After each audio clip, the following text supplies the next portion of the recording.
Hello everyone, welcome to Sri Rajalakshmi Institute. இன்னைக்கு நம்ம கிளாஸ்ல ஆரி நாட் எப்படி போடுறது அப்படின்றத பார்க்கலாம்.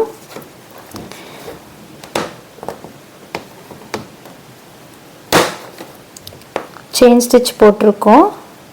இப்போ இந்த த்ரெட்டை வந்து லாங்கா இழுத்துக்கிட்டோம். இது அப்படியே இப்படி ரிவர்ஸ், வெறும் நீடில் மட்டும்தான் நம்ம ரிவர்ஸ் திருப்புறோம். ஓகே, அப்படியே நீடில் ரிவர்ஸ் திருப்பி ஏற்கனவே ஒரு ஸ்டிச்சு போட்டிருக்கோம் இல்லையா, அதை மட்டும் இப்படி இந்த நீடில் பிடிச்சி ஹோல்டு பண்ணி வச்சுக்கோங்க.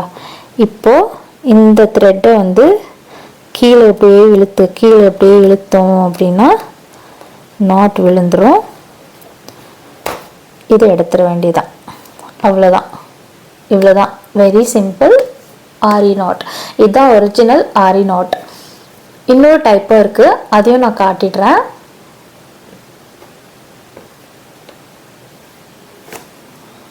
ஃபைன், இப்போ நம்ம டைப் 2 பார்க்கலாம்.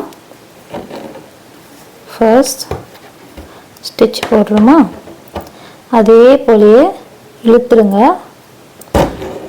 நல்லா இழுத்துட்டிங்களா? நெக்ஸ்ட்டு நம்ம இப்படி ரிவர்ஸ் போயிட்டு உள்ள இந்த த்ரெட்டை வந்து ஹோல்டு பண்ணோம். ஆனால் இப்போது இது பக்கத்துலேயே